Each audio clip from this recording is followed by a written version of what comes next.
સુરતની નવી સિવિલ હોસ્પિટલમાં નવા સુપ્રિન્ટેન્ડન્ટ તરીકે પારુલ વડગામાએ સત્તાવાર રીતે પદભાર સંભાળ્યો હતો। ચાર્જ સંભાળતા પહેલા તેમણે હોસ્પિટલના વિવિધ વિભાગોની મુલાકાત લઈને આરોગ્ય સેવા અને સુવિધાઓની સમીક્ષા કરી। ખાસ કરીને પીએમ રૂમની મુલાકાત દરમિયાન આસપાસ જોવા મળેલી ગંદકી અને અયોગ્ય વ્યવસ્થાને લઈને પારુલ વડગામાએ નારાજગી વ્યક્ત કરી। તેમણે તાત્કાલિક સફાઈ કરવાની સાથે પીએમ રૂમને વધુ વિશાળ અને સુવ્યવસ્થિત બનાવવા અધિકારીઓને સૂચના આપી।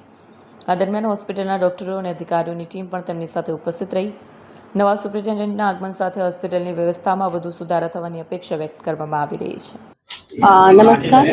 આજે સુરત સિવિલ હોસ્પિટલ ખાતે વિવિધ વિભાગો અને ખાસ કરીને પોસ્ટમોર્ટમ વિભાગની વિઝિટ લીધી છે, જેમાં મારી સાથે ડૉક્ટર કેતન નાયક આરએમઓ શ્રી તથા ઇકબાલ કડીવાલાજી નર્સિંગમાંથી, એની સાથે સાથે પીઆઈયુ વિભાગના વડા અને સાથે સાથે સફાઈ કામગીરીઓ અને સમગ્ર ટીમ જોડાઈ હતી। એચઓડી પોસ્ટમોર્ટમ વિભાગ પણ જોડાયેલા હતા।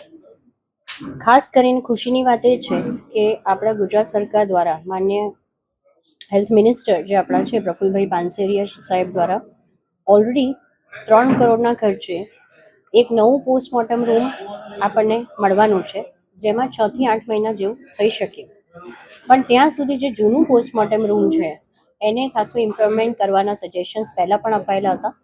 તો એમાં શું બીજો સુધારો કરી શકાય એના માટેનો આજે રાઉન્ડ હતો, જેમાં બહાર પોસ્ટમોર્ટમ રૂમની બહાર લાઇટ્સથી માંડીને, સફાઈથી માંડીને, ત્યાં બેસવાની વ્યવસ્થાથી માંડીને, એનું બહારનું જે પ્લાસ્ટર નીકળી ગયું છે, અંદરની ટાઇલ્સ તૂટી ગઈ છે, સ્ટોરેજ યુનિટ અમુક કામ નથી કરતા, અમુક એસી કામ નથી કરતા, અમુક ઇન્સેક્ટ ક્લિનિંગ મશીન કામ નથી કરતા, એ બધું જે અમુક વ્યવસ્થાઓ નથી, દરવાજા અમુક તૂટી ગયા છે, તો એ બધાનું રિપેરિંગ અને એને ઇમ્પ્રુવમેન્ટ કરવા માટેના સૂચનો આજે આપ્યા છે અને મોટાભાગે 7 થી 10 દિવસમાં એ કામ પતી જશે।